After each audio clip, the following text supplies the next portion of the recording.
Ya, terima kasih Majelis. Kepada ahli, pertanyaan pertama adalah apakah masih perlu ditafsirkan pasal 47 Undang-Undang MK yang menyatakan putusan Mahkamah Konstitusi berlaku seketika menjadi hukum positif, yang tadi disebutkan erga omnes. Hal ini saya tanyakan terkait dengan pencalonan Gibran. Di putusan nomor 90 sudah jelas disebutkan syarat kepala daerah. Kemudian itu sudah dites lagi dalam putusan nomor 145. Putusan 145, Mahkamah Konstitusi menyatakan itu sudah hukum positif. Pertanyaan terkait di sini, kalau sudah jadi hukum positif berarti sudah berlaku. Kalau sudah berlaku berarti syarat dalam peraturan PKPU 2003 tersebut udah otomatis dirubah dengan putusan MK tersebut karena sudah otomatis berlaku. Hal ini saya tanyakan juga kepada ahli.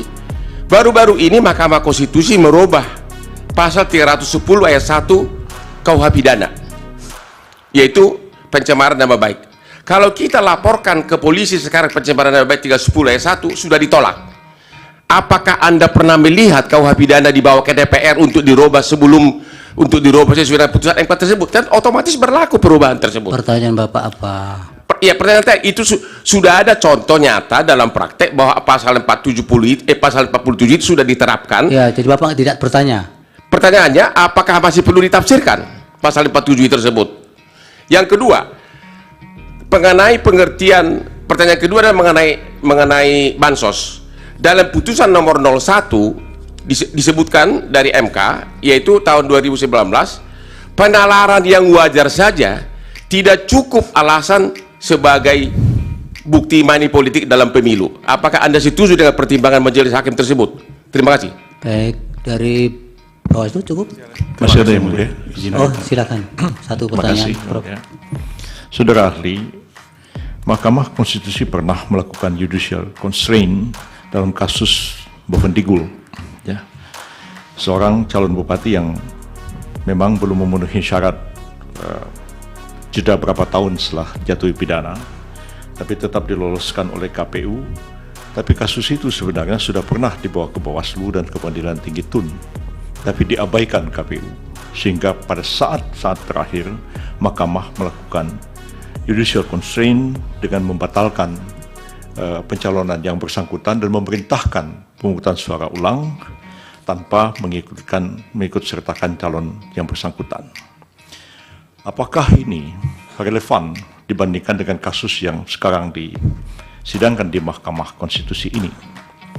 Kita mengetahui bahwa pencalon Pak Gibran itu telah diterima oleh KPU dan beberapa kali di-challenge, antara lain di-challenge, dilawan di DKPP, di kode etik, tapi tidak ada satupun putusan dari Bawaslu maupun juga putusan dari pengadilan yang menyatakan itu adalah satu yang tidak sah tapi terus dilaksanakan oleh KPU. Kalau dua hal ini diperbandingkan, menurut saudara, tanpa adanya satu putusan dari pengadilan atau putusan dari Bawaslu yang dilampaui oleh KPU, apakah cukup alasan Mahkamah Konstitusi itu untuk mendiskualifikasi pasangan calon yang dan memerintahkan pemungutan suara ulang tanpa mengikut sertakan calon yang bersangkutan karena putusan yang satu. Yang kedua, apakah saudara ahli berpendapat bahwa putusan dari satu majelis kode etik, ya, ataukah DKPP itu membawa implikasi ke bidang hukum? Menurut ahli, apakah kode etik yang diputuskan oleh DKPP atau MK-MK itu adalah apa yang dalam filsafat hukum dianggap sebagai suatu norma yang lebih tinggi daripada satu norma undang-undang? Ataukah putusan kode etik itu sebenarnya tidak lebih tinggi daripada undang-undang? Karena pembentukan majelis kode etik dan merumuskan kode etik itu justru adalah perintah dari undang-undang, seperti dalam undang pemilu, undang-undang KPK, dan lain-lain sebagainya. Mohon ahli menjelaskan soal ini. Dari Bawaslu. Terima kasih yang mulia. Untuk saudara ahli, mengikuti alur pikir saudara ahli, ada kasus yang mungkin pada saat pendaftaran terjadi perubahan terhadap syarat. kasus pendaftaran calon anggota legislatif DPD Usman Sabtaodang. Keputusan Mahkamah Konstitusi pada saat itu mengubah itu. Kemudian PKPU-nya juga dibatalkan oleh Mahkamah Agung, sehingga tidak ada kemudian PKP yang melandasi hak tersebut. Nah, jadi hasil Mahkamah Konstitusi langsung ditafsirkan dalam keputusan KPU dengan kasus perbandingan kasus dengan kasus tanpa perubahan peraturan. Iya, tanpa perubahan peraturan. Demikian. Apakah bisa dibandingkan dengan itu? Terima kasih. Dari hakim cukup. Silakan Pak Charles, singkat-singkat. Mohon izin agak panjang yang mulia, karena banyak. Nanti saya potong kalau sudah waktunya. Oh, ya, siap. Baik. Pertanyaan pertama tadi tentang nepotisme. Jadi hadirin yang berbahagia, pembentuk undang-undang menyadari betul, bahkan Mahkamah di putusan 2008 itu menyadari betul, pihak-pihak yang potensial melakukan pelanggaran TSM Itu dirumuskan secara jelas ya, di dalam undang-undang pilkada, undang-undang pemilu, ada unsur terstruktur. Siapa itu struktur? Aparat pemerintah dan penyelenggara pemilu. Artinya, kalau kita urai, siapa itu aparat pemerintah? Mulai dari presiden, ya, sampai jajaran di bawahnya, sampai kepala desa. Itu adalah pihak-pihak yang potensial melakukan pelanggaran secara terstruktur. Secara sadar, politik hukum kita memang mengarahkan ke situ. Kenapa? Faktanya dalam setiap penyelenggaraan pemilu, yang melakukan pelanggaran terstruktur itu memang dua pihak itu. Kalau nggak penyelenggara pemilu, ya aparat pemerintah.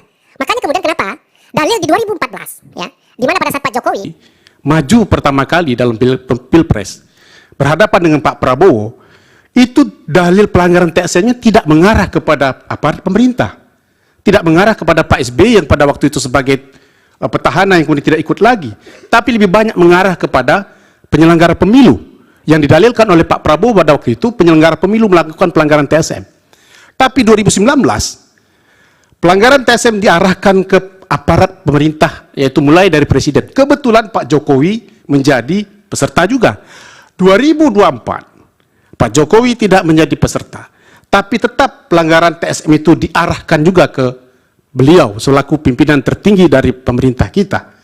Dan ini sudah menjadi patsunnya dan sudah menjadi praktik juga dan sudah menjadi fakta di dalam perkara-perkara yang pernah diputus oleh mahkamah, baik di level pilkada maupun di level pilpres.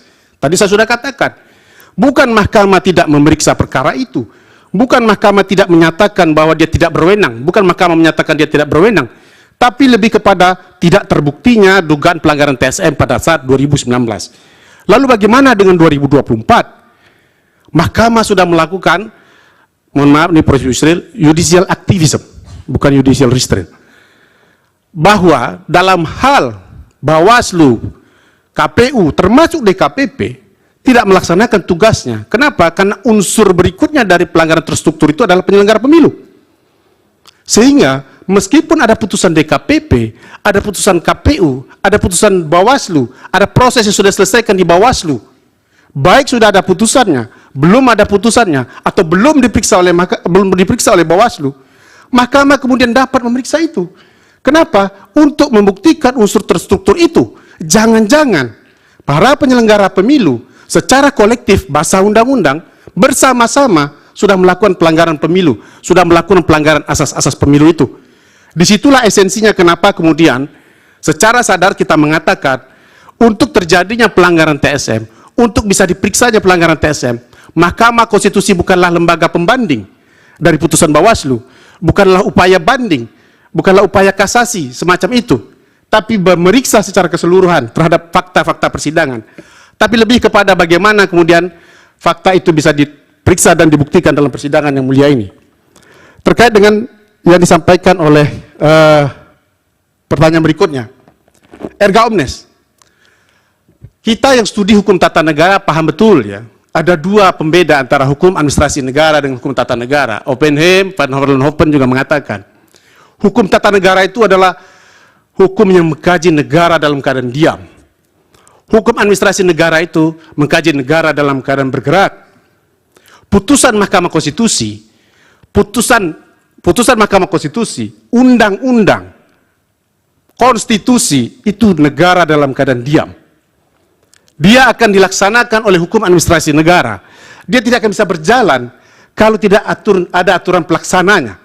Disitulah esensi dari peraturan PKPU itu dibentuk lebih lanjut. Pertanyaan dari Bawaslu, apakah selalu harus ada tindak lanjut putusan PKPU? Bukan harus dibentuk dalam suatu undang-undang, bukan harus merevisi undang-undang, putusan MK erga omnes terhadap undang-undang, tapi dia butuh aturan lebih lanjut di tingkat teknis. Saya simulasikan, kalau saya sebagai kepala daerah, pernah menjadi kepala daerah, belum berusia 40 tahun, lalu saya akan didaftarkan sebagai calon presiden dan wakil presiden, apa syarat administratif yang harus saya penuhi? Kalau kepala daerah yang sedang menjabat, undang-undang sudah mengatur. Surat izin, pemberitahuan izin kepada presiden, itu cukup dilampirkan. Tapi kan perintah putusan 90 itu bukan hanya kepala daerah yang sedang menjabat. Bagaimana? Apa yang harus saya lampirkan? Undang-undang mengatakan, warga negara Indonesia, apa bukti administratifnya? KTP, itu diatur di PKPU. Sedemikian pentingnya peraturan PKPU itu, kenapa kalau tidak ada itu maka dia tidak akan bisa dilaksanakan. Dan disinilah kehilapan PKPU 23/2023 yang tidak mengatur secara komprehensif. Turunan lebih lanjut dari putusan 90 itu. Kenapa dia hanya fokus pada kepala daerah yang sedang menjabat tapi usianya belum 40 tahun, yaitu saudara Gibran atau Pak Gibran sebagai calon wakil presiden. Berita acara saya pikir Pak Ketua sudah tahu. Ini suka seperti nanya ngetes apa ya, statistik, betul saya punya jimatnya. 9 Oktober itu untuk berita acara, pengundangan PKPU 19, lalu 3 November itu PKPU 23/2023. Artinya ada rentang waktu dari 9 Oktober sampai 2023. 25 Oktober penerimaan pencalonan Prabowo Gibran, artinya belum PKPU itu diubah. Jadi clear di situ. Kenapa berita acara itu kemudian dianggap sebagai suatu kesalahan oleh DKPP? Karena sejatinya berita acara itu kan memuat suatu peristiwa hukum, suatu keterangan mengenai peristiwa hukum, baik waktu dan tempat peristiwa itu dilakukan dan terjadi. Kalau kita menyerahkan berkas hari ini, sejatinya berkas itu harusnya ditandatangani dan diterima, dituliskan berita acaranya pada hari ini. Kenapa? Karena itu bisa saja disimpangi nanti. Bisa saja kalau ada niat buruk, ya. Salah satu pihak berdalih, saya sudah menyerahkan berkas saya pada tanggal 19 Oktober. Saya sudah lengkap menyerahkan. Tiba-tiba pihak KPU mengatakan belum lengkap.